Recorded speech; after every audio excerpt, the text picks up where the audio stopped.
So I want to show you again how everything connects in a WebGIS application. Okay, like you have most probably heard about different libraries, about JavaScript, HTML, CSS. I want to show you how you get everything together now. Okay, on the example of Leaflet, Django, and PostGIS. Okay, and how this data flows inside and even back. Okay, so that you have the full architecture. And the cool thing, this is like what you need simply for 90%, maybe even more, 100% maybe of your WebGIS applications and systems. Okay, so let's go. From map to app. Okay, from maybe you have a cool map already, or you're doing maps, static ones. We want to go to a real interactive application here. So web architecture is it what we call, and I want to show you, of course, some graphics that I won't say like, or just say what is where. Wait, I will make this a little bit larger for you guys here so you can read this better, so that I'm not just telling you what sits where, okay, and how is the data flowing, but yet you can really actually see everything. Okay, this is what will happen today. And then just stick to the end. Also, you can tell me later on if you want that code, and I can send this to you. And yeah, let's go. Of course, WebGIS architecture that actually gets you paid. I know also that a lot of people, you have watched, I think all of you, okay, maybe, I did this as well, have watched a lot of tutorials, maybe read documentation, stuff like that.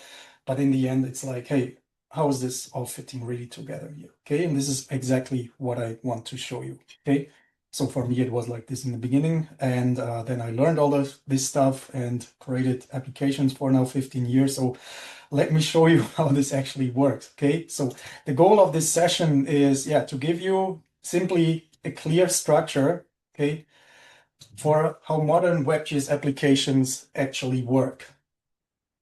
Okay, show you one concrete flow, as I told you, Leaflet, Django, PostGIS, and then how everything goes back into Leaflet. Okay, this is what I told you, like 90, actually most probably 100%, not with exactly that stack here, okay, with these technologies. But this is usually what happens. Sometimes people, they just exchange here using MapLibre here, using Flask API here or Node.js, and this is maybe DuckDB. But eventually, this is always the same stuff. It's always these three things all of the time, even when you're getting your map tiles and stuff. It runs always like that, always, all of the time. Okay, so that you can use 99% is what I've written here. So something between 90% 100 actually.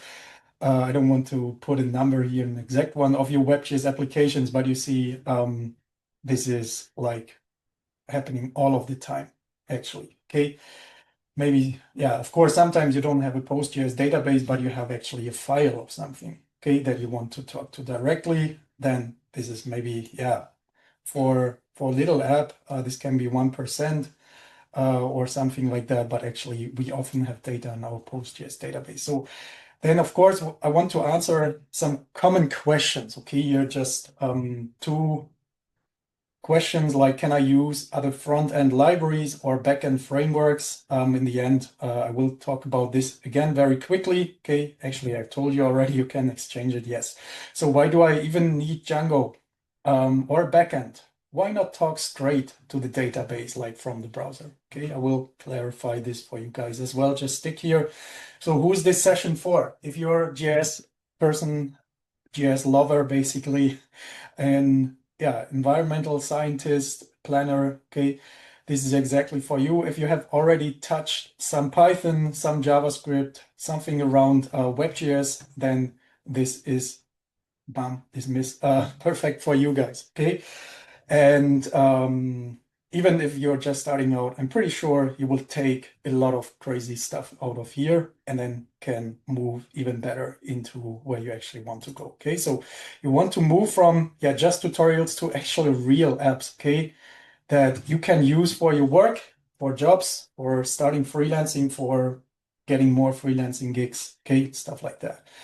So what a WebGIS really is, okay, without any of these crazy buzzwords that you will often hear when you check documentations, or I don't know, it's really they sometimes say crazy words that okay, it's funny that you say this, but it actually doesn't make a lot of sense when there's beginner or intermediate people even sometimes that haven't heard about like the full architecture. Like they are often using like request responses, services, and what these guys are, and then putting this into a beginner level educational video or something like this doesn't actually make sense. So let's keep this simple, okay? So a WebGIS application is basically a web application, simply a web page, okay, where a user interacts with geographic data, okay, like a map.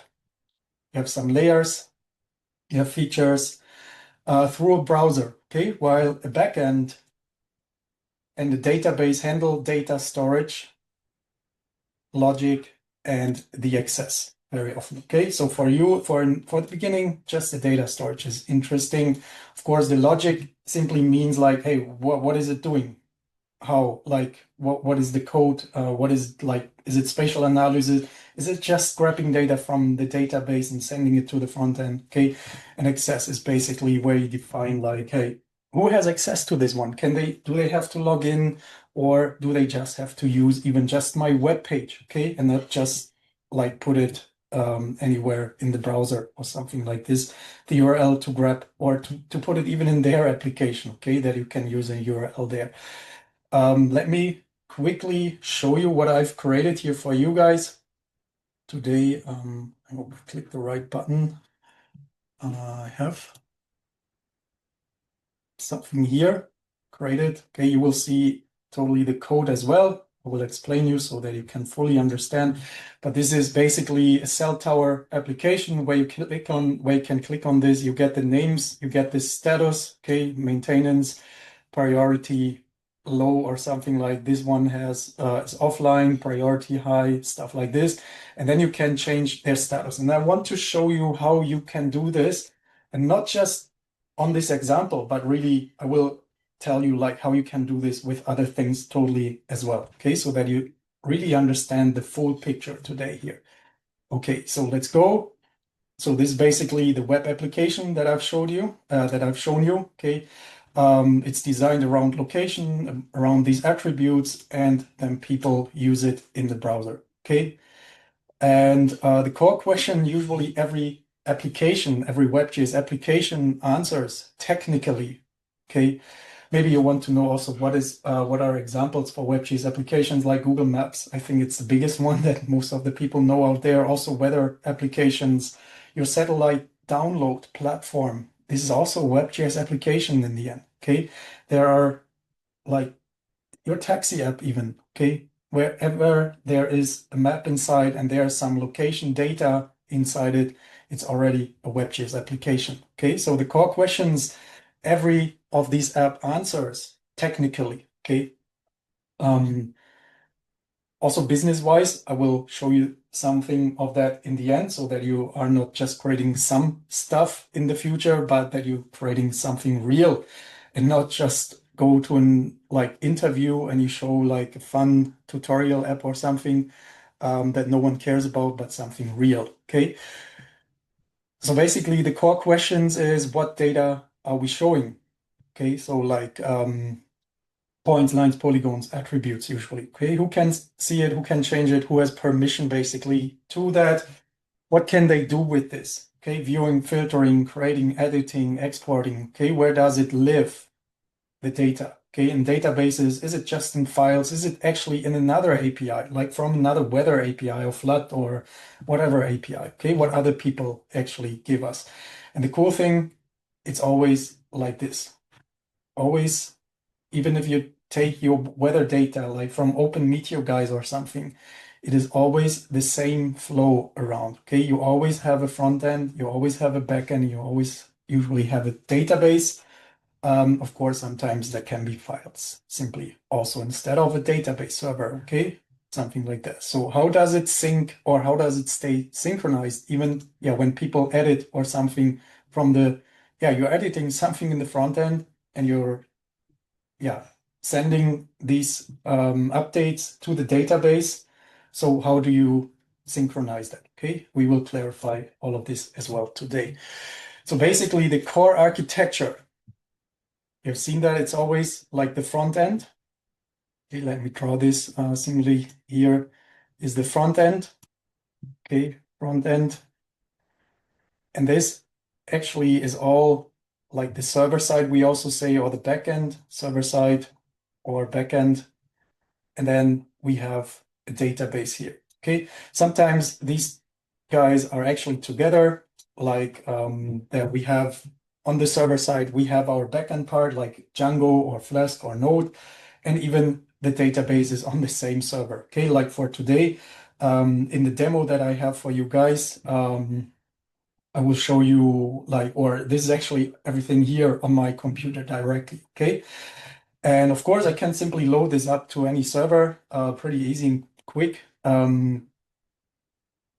But for today, I've kept this simple so that it's easier and faster to walk you guys through everything here. Okay, so let me clear this.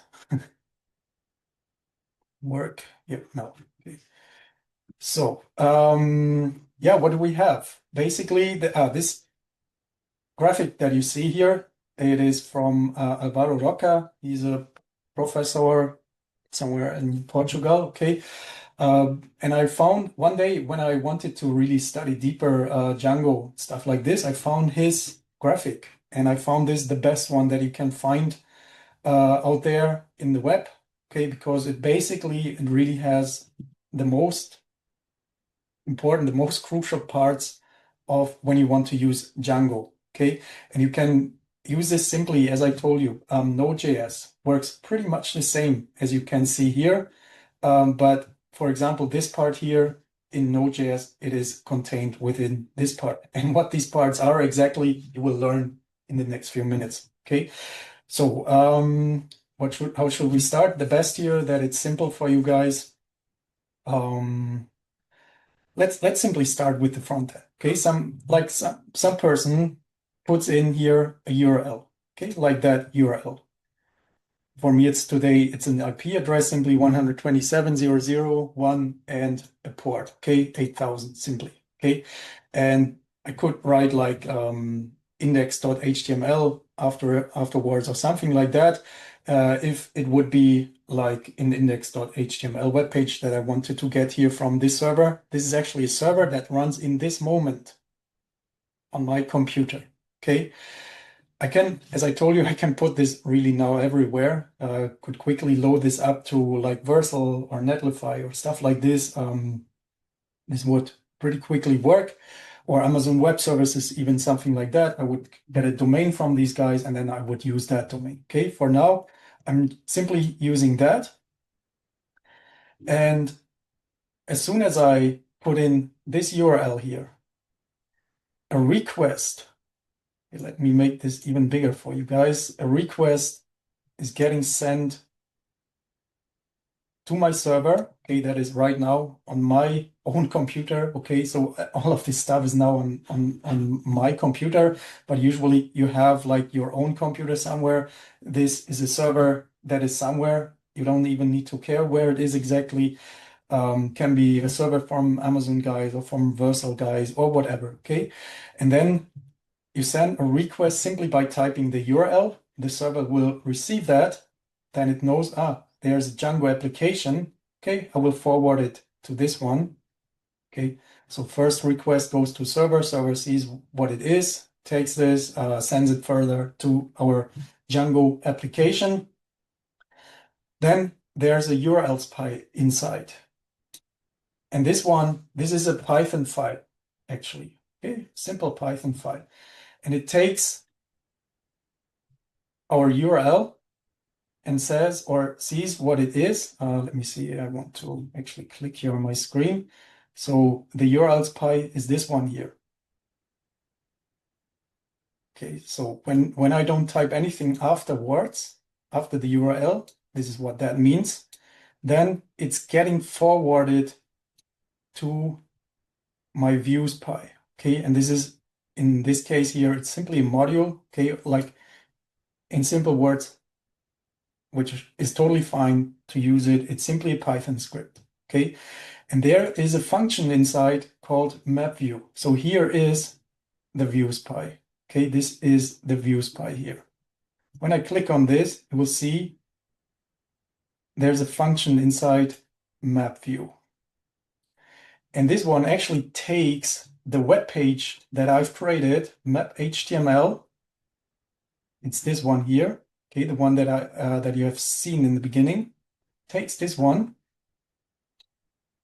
and it returns this, or it renders that. This is simply the function that it reads this web page, and it returns that. This return will not actually give us personally here in this script the web page or something, but what this means when you use that return render, it means send everything back to the front end, to the browser. So what happens in this moment is we have been here. So here is the views pie, okay, the Python script that you guys have just seen, and there's this function inside that took the web page, which is basically in the templates here in this part. Okay, so this is basically a folder. It's not a Python file like these two guys. This one here is actually also a Python file. We will not talk so much about that one. Maybe I will mention it later, but it's not so important for today. So here in this templates folder, okay, it is basically this folder here. Okay, this is my Django application. There's a templates folder, and there's the map HTML inside. So basically then, let me write this here. So this, what was it called? Map, forgot the function's name. What did I call it? Map view, okay? The map view function. Come on, where is it here? The map view function. So I will just write MV here, okay, to make this quicker. This map view function takes or requests this HTML page from here. It gets it back, and it sends it back to the server, and the server will response that into the browser. And the browser starts reading that web page, and that's it. Okay, and it will show that web page, of course. So this is how this works, and it works the same with Node.js and all the other guys as well. Okay, we are not finished here. We have a lot of cool other things covered. In Node.js, usually you don't have this one here. They have, but in Node.js, you have something similar to this views pie. It's basically a JavaScript file as well, but the URL you actually write here, like in front of the, I think it was in front of or after, it doesn't matter for this moment here, but you write it when you define the function, okay? You write it simply there and you define it here, okay? So it's, this step here is left out in Node.js, but it's there in Django, okay? And that's basically it. So now, in this moment, what happened is when I clicked this application here, and it looks like I've stopped it. No, I got it from here. So wait, let me shoot this through.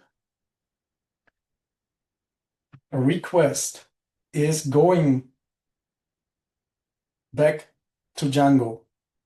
Okay, so from here, when I click return, there's a request going into Django. It grabs this web page here and sends it to the browser. The browser puts it here directly on my screen, okay? So in this tab, it reads the web page and it shows what's inside. So basically, yeah, you guys have seen everything. This is how it works all of the time. Now we will go a little bit deeper. So basically, let me look at this one. So you have seen there's the browser, the front end, there's the API, the backend, and it really doesn't matter if it's Node.js or Django, and there's a database, okay?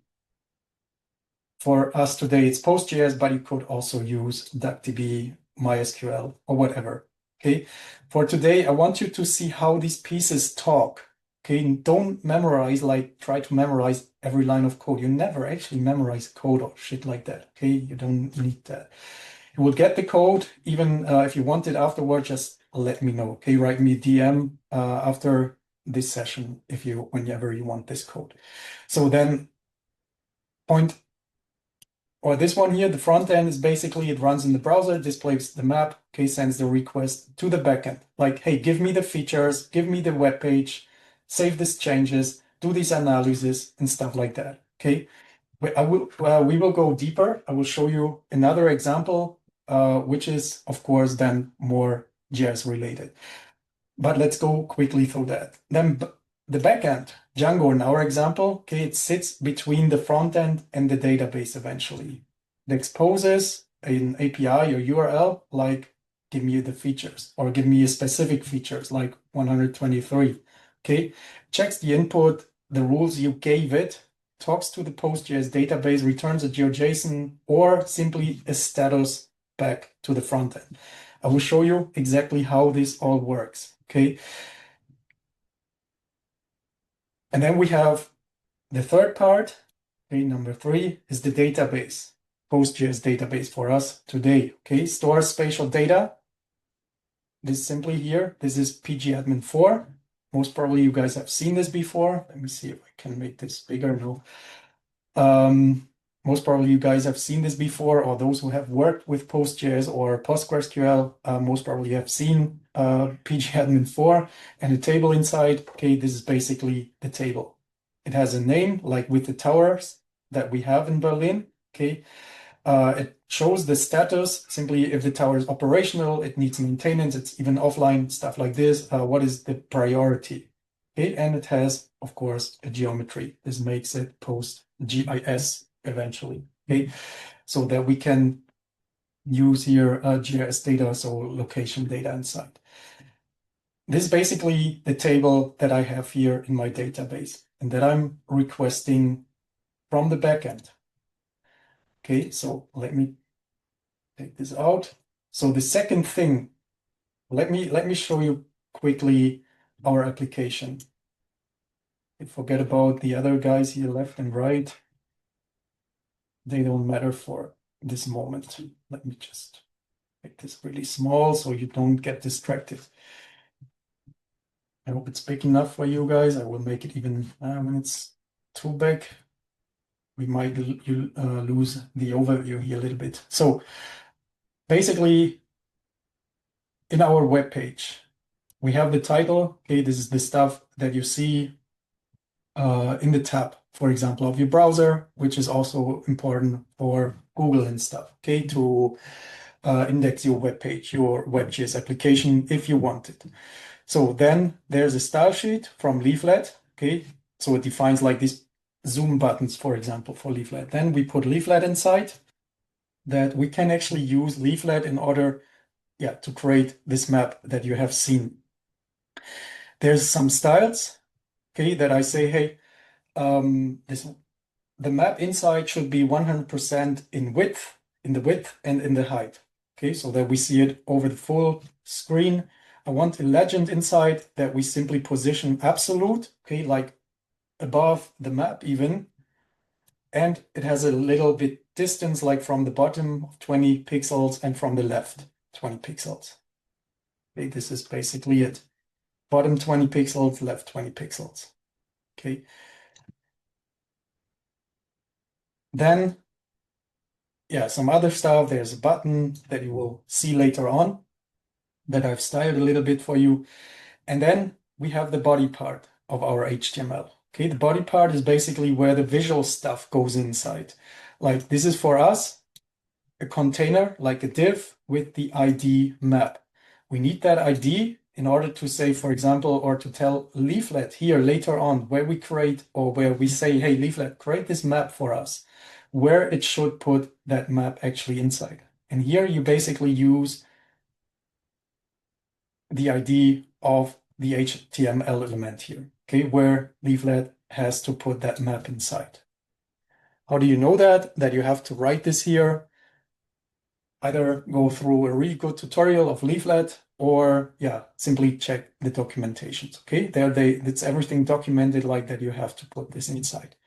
And then we have the legend here. I made it very, very simple for today. Okay, Leaflet by itself doesn't have an own legend widget or something like this. So I have created simply this guys here with his status like operational, needs maintenance, offline inspection schedule. Okay. And I told it that, hey, this legend, as you have seen here, positioned at absolute bottom left 20 pixels. I've told you that already. So you can see it here eventually. Okay. And then you see all the data here on the map. So how does this actually get here? You might think. I could have used here GeoServer or something like that.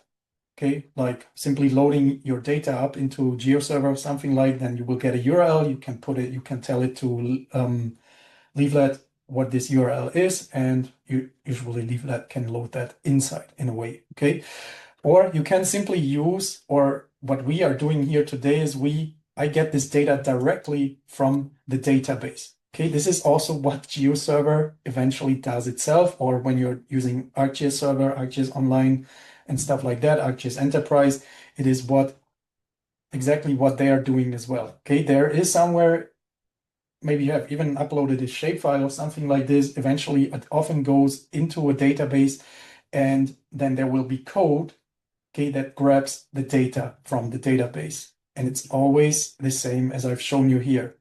Okay, like even if you're using ArcGIS Online, your data often goes into a database, or it's simply a file. Okay, sometimes simply a file, which you can always grab with this script here and either get the data from the database or from the file. Okay, simply read it with Python and then transform it to a GeoJSON or to any other format that you can quickly send to the front end, and then take this there with Leaflet, okay, and show this, or ArcGIS Maps SDK, MapLibre. It really doesn't matter which you're using here. All of them have these functionalities that they can show these kind of data, okay? And even in ArcGIS Online, as I told you, all the functionalities, they're running like this. Even in GeoServer, they are doing exactly the same. They have all the same core architecture. There's a front end, like you're doing requests, even if it's like for the base map, okay, you need a specific URL. And this URL is here. For example, let's say, if they would use Django, then they have defined the URL here and the function to where the request is sent to. Okay, so a request is not always just sent in the internet, let's say, online to a web page, but also to a script, as you can see here. Okay, and this is the big game changer here. Well, fancy. And yeah, this is like, here you have your functions. And let's say you're requesting a base map.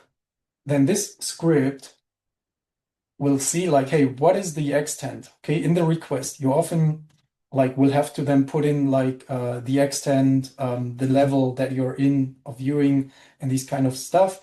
And then the script here will take, okay, which level is it? What is the extent? And will either grab like the base map when it's stored in the database server from there, or often you have like a folder structure, like yeah,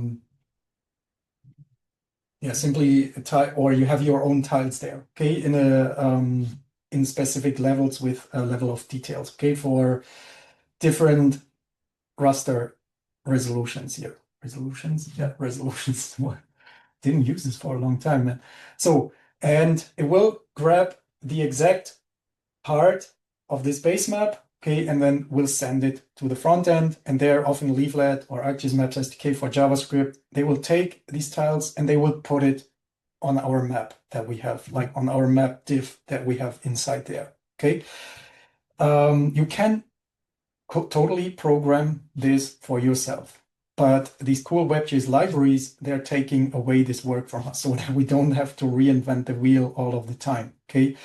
And we just put in the URL and they will do this work for us. But we can also do it totally for ourselves, okay? But then you have to implement like, hey, what happens when I click on an image and I'm moving this and I'm releasing it. In the moment I'm releasing it, usually there's a new request getting like to fill up. Most probably you have zoom or dragged out the map of the view. So a part of the map is missing here. And then, yeah, there's a request going to the backend, retrieving the new extent for the base map. And then the new image for the base map gets sent back. Okay, it's often several images. Okay, like they have often a size of 256 pixels. It doesn't matter at all for today, but I just wanted to mention this. And then they will be like positioned in the right way here. And whenever you move that again, okay, then there will be a new request for the new extent and stuff like this. And it's always using exactly the same core architecture here. And it doesn't matter if your front end, again, is Leaflet, is MapLibre, is ArcGIS Maps SDK for JavaScript or anything else, or the backend here, this part is Django, is Node.js or Flask API or whatever, or your database is PostGIS or anything or any other, okay? It really doesn't matter here. It's always the same thing. So now from there, I've been here. So we put the legend here and stuff like this. So we've created the web page, okay, with the map, stuff like this. So how does the get map get actually inside? Most of you who have gone through Leaflet tutorials have seen this. Usually you can say, hey, Leaflet. So simply L, as soon as you bring in like the Leaflet library here, you can say, or you can use Leaflet's functions here, Leaflet map, and create the map for this element. And then set the view, okay, this is Berlin for these coordinates and the zoom level. How do I know that these are, that I have to bring this inside? It's in the documentations, okay, in the tutorials, stuff like that, from some examples, okay? Basically, you can find it there. In the documentations, totally, they will tell you exactly what you can put inside. Even you don't have to write something like this. There are even other ways, okay? But for today, it doesn't matter. And then we have simply a map, okay? The map was added. For now, we don't see anything usually. But when we say, or if you want to bring in the base map, you can do it in Leaflet, for example, with the tile layer function here and tell where the tile layer is. So here we simply take OpenStreetMap data, okay, and then add it eventually to our map, okay, to this map here. Then we have some cool other functionalities, like to load our towers, like the application that I've shown you guys here. It's basically about cell towers in Berlin. Okay, it's fake data, it's not real data, but let's say this is real data for today. I don't know exactly where these towers are in Berlin, but let's say they are towers, okay, like sending telecommunication signals and stuff. And this is the function where load these towers. Okay, so, and then you want to, in JavaScript, there's a function fetch.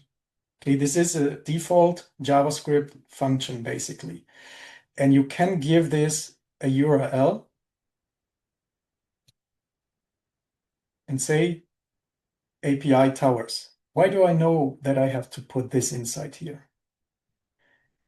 You have to be told this, okay? Someone has to tell you this. Or if you have created it yourself, you will know this. So in Django, it's basically important for now.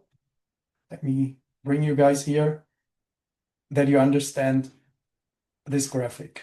Okay, it's simply, you can send a request to the URL spy, this view spy, and then getting the data. So in order to get the towers eventually, so in the beginning, you have seen that there's a request.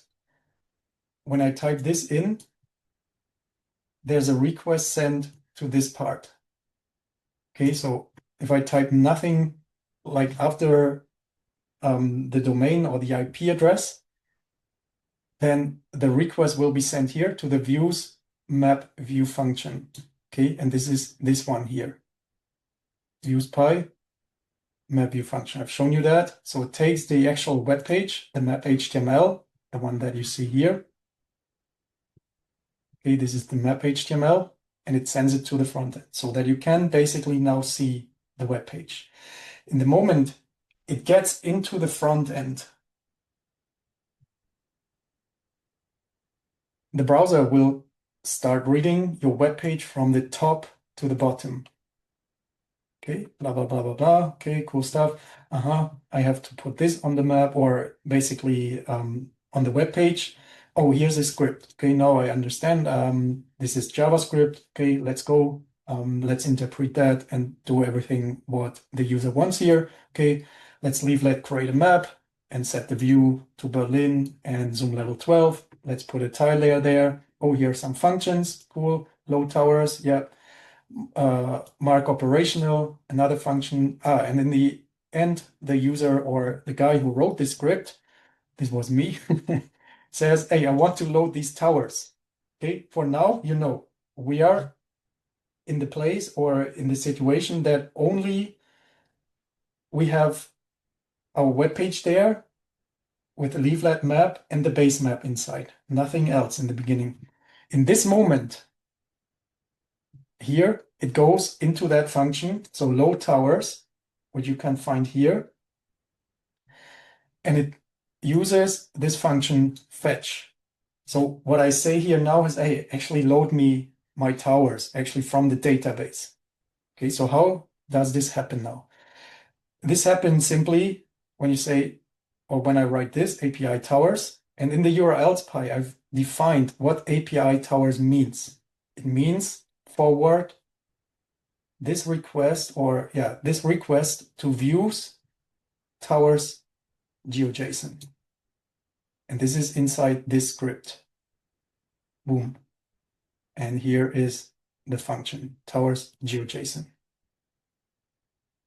Okay, so let me quickly show you what actually happens. So first request is giving me the web page. Okay, simply giving me the web page. So request, blah, blah, blah, gives me the web page, sends it.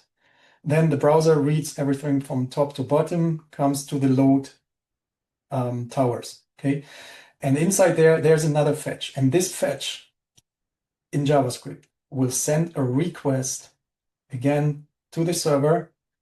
The server will forward it into the URLs pie, and there you have seen it basically says API towers means forward everything into the views towers GeoJSON function. Okay, so it will land here in the end. Okay, so that means the URLs pie will forward it into that function here where I want to have my towers. Okay, tau, just put tau here. And this function now, what this does is it requests the data from the database. This guy here, okay? It takes now this data. How is it doing this? You guys want to know for sure. So let me show you that. Clio drawings. This is basically how you do this in Python. You want to create a connection, okay? And we are doing this with PsychoPG. What is PsychoPG? What is the strange name is that? It's actually simply a Python driver for PostgreSQL. Now, what is a driver meaning? A driver is simply, I don't know, it has its functions for talking to PostgreSQL, okay? Simply a library. Sometimes people call it driver when they want to be more fancy, but eventually it has simply, yeah, the functions inside to actually talk to a PostgreSQL database. And you know, PostGIS is simply the extension of PostgreSQL. So when you can talk to PostgreSQL, you can also talk to PostGIS in the same time. Okay, simply using that as you know this from maybe you have done some tutorials or learned it in the uni or in school or somewhere else. Okay, this is where you do it. So this will create a connection, okay, with simply for the local host. So local host simply means here on my server, the database name is Postgres. So the standard one, I've left this inside, the user is Postgres. My password for my local database is simply admin, okay? This is what I put in here. Yeah, don't worry, it's on my computer. You cannot actually grab it from outside. This is why I can say this so easily. What is the password? And then it's making a connection to this database here, to the Postgres database. And somewhere inside that, you guys know there's a table inside for the cell towers. And these are these guys here. Okay, this data, this table. Okay. So this one here, get connection, actually jumps into this function, okay, and creates. Why did I do this so complicated here? Actually, this is not cool. Let me put this here, and I hope I don't mess this up here. It's the same as this one here. So let's get rid of that function. There's no reason that it's there.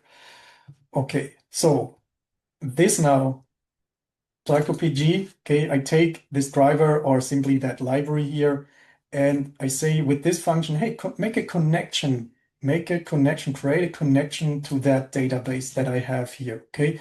Often you will put your ID address or your domain or whatever there is. Use your, thanks, Tom. Use your database name, the user, okay, and the password. Okay, then you have your connection, okay? It's stored in this variable here. And then you say connection cursor, okay, PsychoPG works like this. You have to create a cursor. It's simply something that is pointing into your database. And then you will say, hey, this cursor I can use to execute actually an SQL statement. The statements that you guys have learned in the uni or in high school or wherever, okay? And you say select blah, blah, blah, blah, blah from cell towers. This is the table that you guys have seen here in pgadmin 4. This table, okay? Let's go here. And I say select, oops.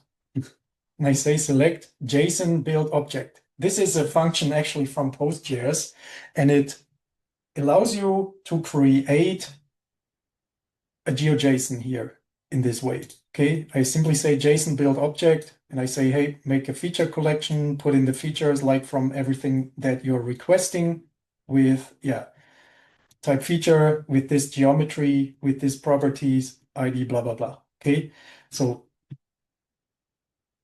this is basically, I'm requesting everything of this table here, okay, with the ID, with the name, with the status, with priority, and eventually the geometry goes in this part. Okay, so this is basically how you can build like a GeoJSON directly from an SQL statement, okay, from this table. All right, now I have this here. My cursor is executing this, or I tell him, hey, execute this. And then I say, hey, actually fetch this thing, okay? Do actually this request to the database. And then I have finally, I get an answer from that database, okay? So this might take like a few seconds, or it's actually this part that might take a few seconds. And here I simply say, hey, give me the result that you got from the, not got, but got from the, from the SQL statement, okay, from the query, and store it here in JSON. Then I close the cursor, I close the connection. So it's always good to do that, okay, when you're doing something with the database. And then I say in Python here, inside Django, JSON response. Okay, this is a specific Django function that you can use inside Python. Okay, Django is just a framework. The framework is basically telling you what you have to do in order to do what you want to do. Okay, that's everything. Python is eventually the programming language. Okay, and Django here provides also some functions, like it acts also like a kind of a library in this way. So a function that I can send a JSON response to the front end. And in our case, yeah, it's actually this GeoJSON stuff. And it doesn't become GeoJSON because I write here GeoJSON. I could also write here ABC. Okay, really doesn't matter. the most important part was this here. So this is actually creating a GeoJSON response. Okay, but you usually don't call stuff ABC because then you don't know what that is. So you can just put GeoJSON there. All right, and then you close the connection and stuff like this, and then you return this to the front end. Okay. The cool thing is, I can show you that it works even in the browser.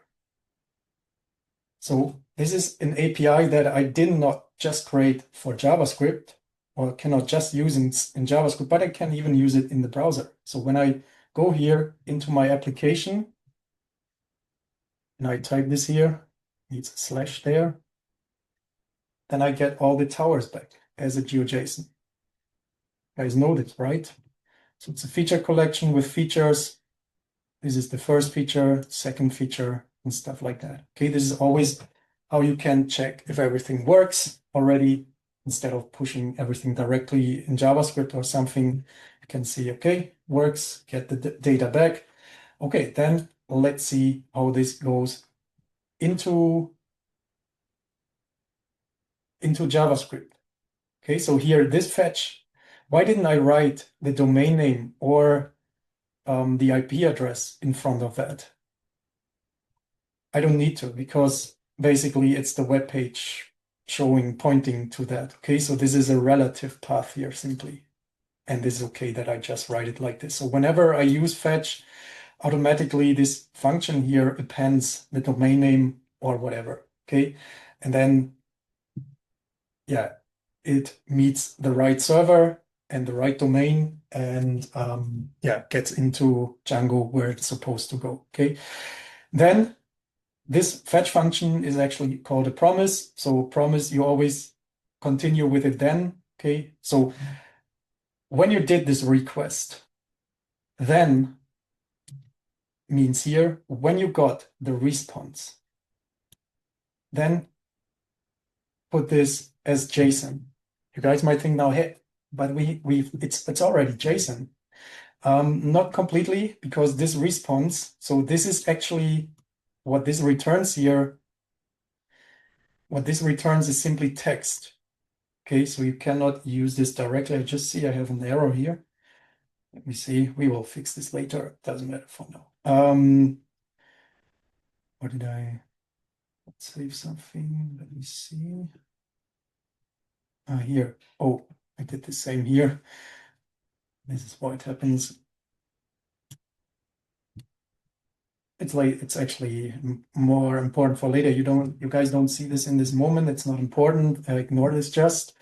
So I had to copy because I've used a function here that I've used here, but I didn't correct it below. Okay, so now everything is good again. So what basically happens here is this gets more or less kind of text, but this is not what we can work with JavaScript. Okay, we want actually a JavaScript object notation, like a real JavaScript with key and value pairs that we can really grab the information from. And then after that happens, after everything is like really Python code here eventually, so something that JavaScript can really read, we have this here in data. And then in Leaflet, the cool thing is we can just say, hey, Leaflet, you have a GeoJSON function, right? So take my data and create a layer for me. All right, this is what happens at this point. Here, I'm actually creating just some circle markers, creating a pop-up, and then eventually adding this to the map. Okay, really doesn't matter what's happening in here. It's just that these guys have different colors and different pop-ups. So with its information simply, okay, and then I add all the data to the map. The cool thing is we can exactly see what's happening here. Let me press F12 for you guys. So often what you want to do is you can put a breakpoint here, and then when I reload this map, you will see it stops here. So in this moment, load towers, you see there's nothing on our web page except the legend. okay, because I have defined this, it's clear how it looks like. But JavaScript or the browser didn't even make to load like the tile layer here that we have defined in the beginning, okay? It's not even that fast. So it's so fast here, jumping into that function and then executing the fetch. Now, the cool thing is when I put a breakpoint here, where is it? Nah, not in this one, here, in this one, in this one, now I have it. When I put a breakpoint here, and you have run this like as a debugging, in the debugging mode really, okay, for Python. Most probably you've heard around that. When I click here, like execute that line with F10, okay, it jumps actually here into that one. So you can totally follow what's going on. Hey, can you create a connection here? See, looks good. Can you create the cursor? Can you execute this query? Cool, then give me actually the result. And when you hover over this one, you can see the features. You can see the GeoJSON stuff. Okay, in JavaScript, or sorry, this is Python. In Python, this is simply an array with a dictionary inside, okay?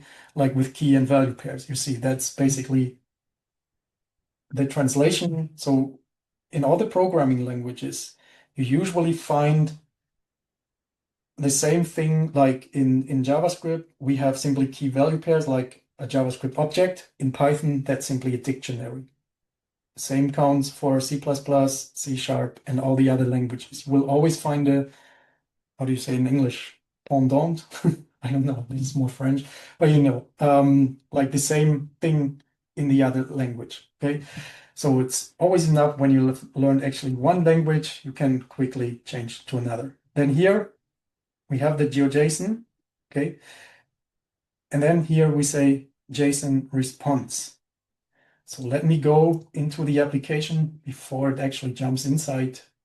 So I have to put another breakpoint here because in JavaScript, this doesn't work here on most of the browsers, but it will like do really cool stuff here, and that we actually have the data in the front end, but I have to execute that one. Okay, so now this Python thing is done. And let me see, is it here? Yeah, now it's here. Okay, and then I have actually the data in the front end. It's exactly what you just have seen in the backend. Exactly. How cool is that? So what happened here is simply you send the request, the URLs take that, we'll forward it to the function that you have defined here for requesting the database. Okay, we are not using the models py here today because this is another technique that we simply don't use. You don't need to use all of this shit that they provide for us. Okay, that's not the point. Sometimes you just can do your own thing and then you use your own library to request data from a database. Okay, and this is what we have done. You get a request response, and then we have sent this back here into the browser, into JavaScript. And we are exactly here in JavaScript in this moment. Okay, and then I tell with Leaflet, GeoJSON, take this data, okay, simply create, yeah, our features here. F10, it's added to the map, see that, and then I just resume that, and everything is there as I've defined that. All right. If you guys have any questions in the meantime, just write it in our community. Okay, and see you guys writing there. If you have any questions, just put it below this line here. So what are your questions? Just put them there. For now, yeah, then we have the application here. Okay, I can click this stuff. You've seen I've created some pop-up stuff, status needs maintenance, or here this inspection is scheduled, or this one is also, this is offline, priority is high. Now I want to show you the last thing for today. Now you have basically seen how you get the data. Okay, from the front end, send a request to the URL here, to the URL's pi. This will forward your request to the right function. This function from here on, it's actually like 99%, 99.9%, it is JS desktop programming, what you're doing here. This has nothing to do actually with server side or front end or whatever. Okay, this part is JS desktop programming. Only the part where you say, hey, send the data back, then it becomes again like web stuff. Okay, but before that, all of this stuff, like you can put, instead of requesting data from a database here, you can put like crazy queries, analysis, stuff like that here, whatever you want to do, and then send this result simply to the front end. And in the front end, you take it and visualize it for people. Okay, this is often how it separates. So the front end stuff is the visual part, the back end stuff is often the heavy analysis part. You guys are right. Yes, you can also do a lot of analysis in the front end part, but always be careful if you have like sometimes when you request data from the back end, sometimes data is generalized or it's simply not accurate enough, okay? Or simply not fast. Like imagine someone's working with a phone there and using your application. This is not fast. And then you want to send this back to the server where you know that the speed is usually fast enough there, do the analysis there, like crazy stuff, NDVI calculation, whatever you want to do, and then send the response to the front end. Okay, and then visualize it there for the people, like exactly as we are doing here, okay, in this situation, in this application. So it's always the same. It doesn't matter what you're doing here. Okay, if you want to, yeah, I think I've written down a couple of things where data comes from. This is some pretty cool stuff. We will be through in a few minutes. Okay, guys, thanks for your time. Okay, so yeah, whatever you want to do, whatever you have done in JS programming, JS development, even with ArcGIS Pro or something, Python for ArcPy is it called, right? Or Python for QGIS or whatever, you can eventually connect this here with Django or something else and send this stuff to the front end and start visualizing it there, okay, with HTML, CSS, and JavaScript usually. Okay, later on you can use React, okay, and stuff like that. Okay, for now, you have seen it's always the same over and over again. Request, there's a script here, getting data from somewhere and sending it back. It really does not matter what you're doing. It's always the same. So for now, the last thing that I want to show you today is here. So you have seen how I grab data from the database, okay, and get it into the front end, show it there. Okay, you have seen I was requesting or I was sending basically a request into this function. This function sends back the features. I put it on the map. Now, the last thing that I've created here is that if someone is clicking actually, let me see that, is actually clicking on the button inside a pop-up. Okay, and for every pop-up that you're creating, you can create a button here. And when someone is clicking on this, then just start the function mark operational, okay, like this here, and then send the ID with it. So what it simply does is like you can, of course, receive data in the front end. Sometimes you just want to understand if it worked or if it didn't work. And in this way, like I actually wanted to show you something like with editing, but then I really had to create crazy pop-ups and explain you that, guys. But you can use even editing and stuff like this, and then simply send it back to a function here in the backend, like edit database or something like this. Then you send the data here, use the SQL statement for updating a database for the ID, for example. Okay, you simply take all of the information that would be needed in an SQL statement and SQL statement to update the database for that specific feature, you collect this in the front end, send it to the back end, and that's basically how it works. So how do you send this back to the back end? It's basically with that here. Okay, maybe you have seen this before. Sometimes you have like these question tags here, and then you can send different parameters. Here we're only sending one. If you want to send more, you can say and whatever, I don't know, property 1 equals like another name now, okay? Or whatever you want to give it. You can send this back to the backend, and the backend can take all the stuff that you've written inside here. And here I've simply done it for an ID. Okay, so what it does is I've created a function here in the views.py for updating data. And then also I want to understand if it actually worked in the front end or not. Okay, so this is very important. So here's a function update tower. And here's request. You see there's a request parameter here in this function. You can say request get. The get is basically the method, the concept that I've used here, where I can use this question tag and send different parameters. And this ID is exactly that ID here. So get the ID that the person put there. So this ID.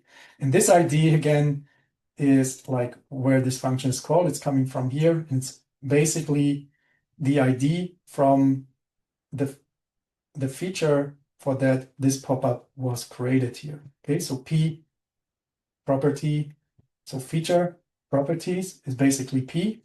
Okay, so the feature property or the property of that feature, I want to have the ID here. Okay, because this is often what you need for databases, because this is something that is clearly defined and that you can use for updating features in your database. All right, and then I simply say, hey, okay, get this tower ID. Okay, it's basically that ID here. These IDs will be some of them usually, or one of them, not some of them, but one of them exactly. And then I create again a connection here with the database. Okay, this database here. Then I execute simply an update query. Update for the table cell towers. Set the status to operational.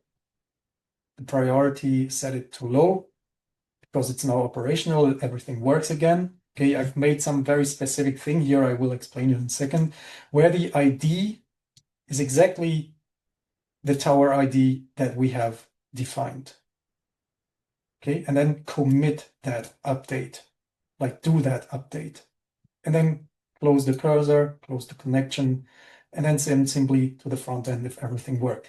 Usually here, you should like actually check like, hey, did everything work, or did I get back like any errors or something like that? Okay, you want to understand this as well. Then you would like not just send a message like always tower updated successfully, but sometimes you can say, hey, actually didn't work, or something like error or something like that. Okay, for today, let's simply imagine or assume that everything works, because currently everything works here on my laptop, and usually everything will be fine. So what happens now if the person clicks, like where is this actually? Like let's take this one here. This one has status needs maintenance. Or this is, let's take this one here. This has status offline, priority high. And someone of the guys in the field, they went there and they have this application, and they can now say, hey, I've repaired everything, mark as operational. And when they click this one, it will jump into that function, and it will send the ID number 3. Okay, this one has 103, should have the ID 3. Perfect.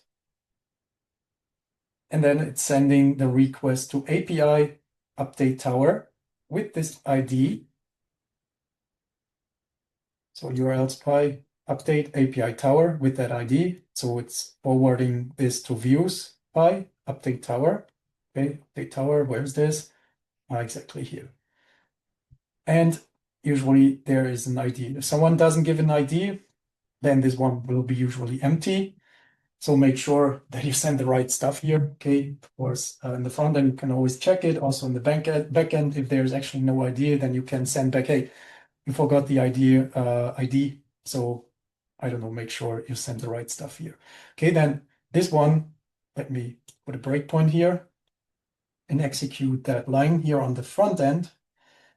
In this moment, what happened now is the request was sent here into the views pie. Okay, we're here now. So when I click here, you see this is marked as yellow and we are here. With F10, can go through it, create a connection, blah, blah, blah. Cursor, update everything. And you will see, I think I was too quick. Yeah, oh, still it's offline and it's high priority. Okay, so when I press F10 again, boom, commit. Now it should have changed. Offline, priority high, nothing has changed because I have not updated it. Here, execute this script. So it will change hopefully now, but now it's operational and low. Okay, this is exactly what I've said here in the script. Okay, because we have said on the front end that, hey, mark this as operational. And we have defined in the backend what it actually means. Okay, set operational and low. And now we have in the database operational and low. We have committed that. Now we close the connection and send this to the front end. Or we jump there. Let me put another breakpoint there. Take this out. Let's execute that. And we are finished in the backend. Now we are in the front end. Wait a second. So now, and there we have tower updated successfully. Cool. So we can alert this, these nice pop-ups here, and then load all towers again. This will now load all the towers again. Why do we do that? Because actually things have changed. And the easiest sometimes is simply load all the towers again. Okay, remove all the stuff that we had in the map is what is done here. Then fetch all the towers again with the new data. So what happens now is this will change from red to should be green after it. Okay, so let's just shoot it. It's actually got stuck somewhere. Here. In the backend again, let me take out this breakpoint and just, so it's requesting all the towers again, sending them to the front end, stopping here, blah, blah, blah. So now this is green. I think it was this one here. No, it was this one. Okay. 103 is now operational and priority is low. How cool is that? Okay, so this is how it works. All of the time, you've seen it always does these things. Request a script does something and sends something back. Bum, bum, bum, bum, bum, bum. Even with logins, someone sending a request to a web page and the backend checks if this person is logged in. If not, it will send actually another page to this person. Hey, you're not logged in, log in first. Okay, they log in, send the credentials, request, the views by checks, write credentials, like maybe has the user in another database, checks the credentials, name, stuff like that. Okay, credentials, sees, okay, everything is fine, sends and sends actually even a new web page now to the front, to the browser that the user can maybe now see after they have logged in this application. Okay, even it's always the same. always. This is how everything connects in WebGIS. Okay. All right. Yeah, just guys, drop your questions. So you might also think like, hey, where does the data actually come from? How does it get into the database or whatever? Quick overview. So one of imports, like I've actually imported a GeoJSON file into my table here. Okay, that's basically it. I used Ogre to Ogre. You can use QGIS, take your shapefile from there, say, hey, load this into a database. There are Django commands. I don't know. There are thousand ways of getting your data actually into your database. Regular updates, okay, scripts that fetch APIs and insert updates into PostGIS. Okay, you can even get data from some other API, put this in your database if you want to, or this may be even user edits. Okay, the app itself create updates, deletes, something like that, something that like what we have just done. Okay, and then everything is saved in PostGIS here in our example or in any other database can be exactly the same. So let me see. So when I actually change this back here, like you have another application and someone sees that, hey, this tower is again fucked up. It doesn't work anymore. So let's change this from, yeah, needs maintenance.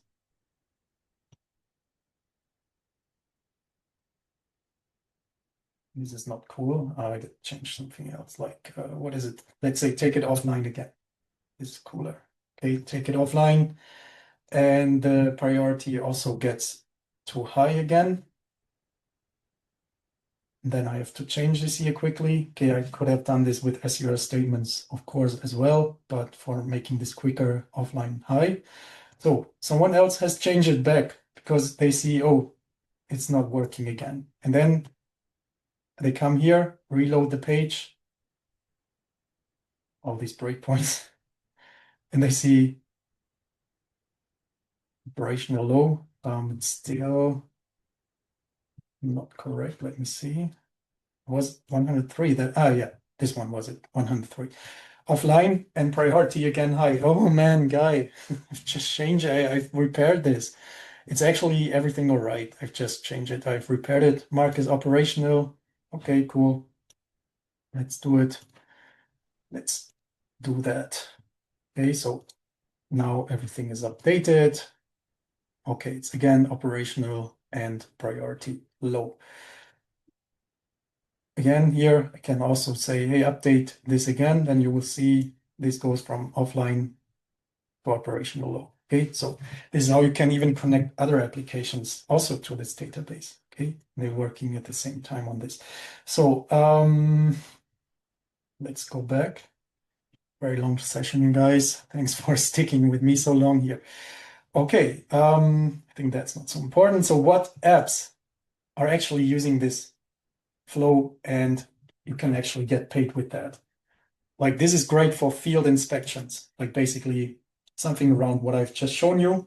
Okay, maintenance apps like who for solar, wind farms, industrial plants, pipelines, operators. What is it? Like an assess sets or show their assets on maps. Okay, status, notes, photos, stuff like that. What is the value? Why would they pay actually for that?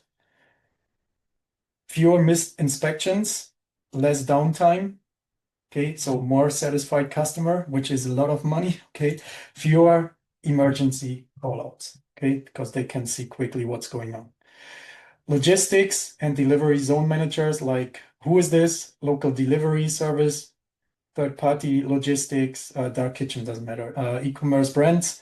What customers stops on the map? Okay, zone, routes per driver, simple KPI. The values, less driving and fuel.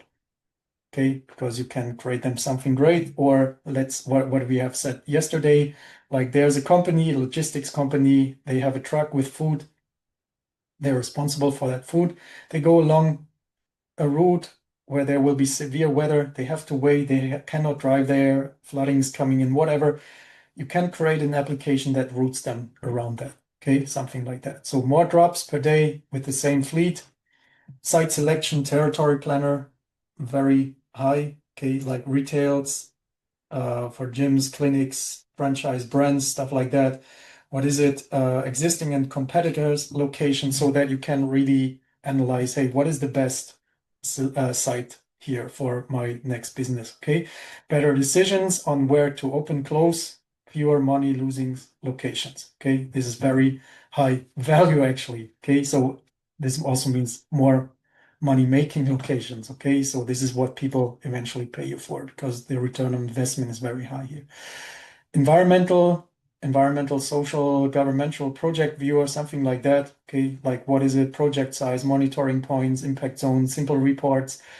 Yeah, also how good projects work. Okay, so clear what's happening where, how good did stuff work, how can we get new fundings when you can show that the stuff that we have actually done works.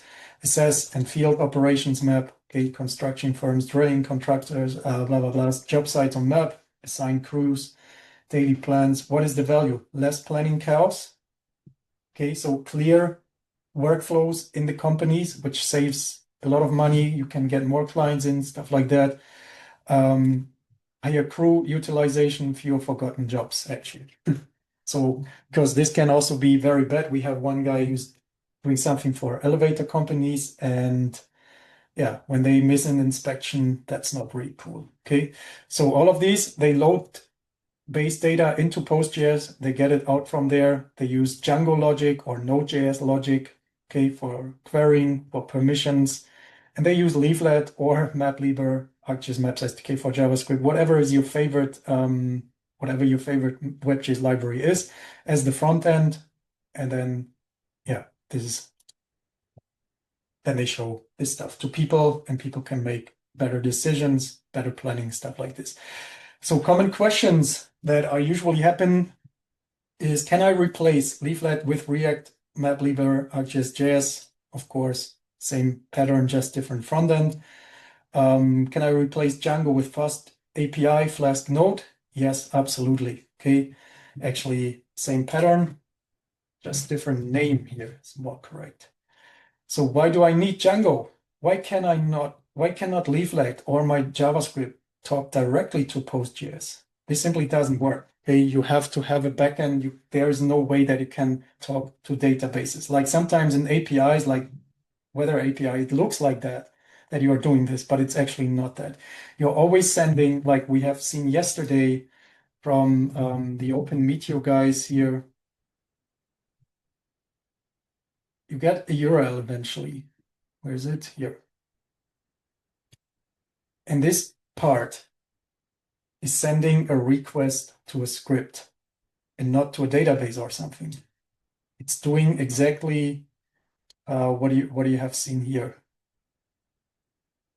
It's sending a request to a script. From there, they get the data from the database and send it back to you.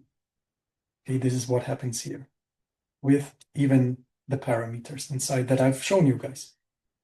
And here's how you get these parameters and then use them in your script. Okay, that's basically it. This is what you always do over and over. That's everything, really. All right, number 5, was it? Is this how most serious WebGIS applications work? 100%. Yes. Okay, variance exists, like tiling, caching, stuff like that, but the client API DB pattern is always there. Okay, even the tiling usually happens around that. Same architecture. Can I use this with CloudDB's managed PostgreSQL database? 100%. As long as your backend can talk to them, as long as you have the credentials to log in to your database, like I did here, you can do it. 100%. Can I extend things like Experience Builder, Web App Builder, no-code builders, whatever, okay, with this flow? Totally. You even have to at most of the points. Okay, I don't know any company that has used Experience Builder and that didn't come eventually like to the point where they did custom application development.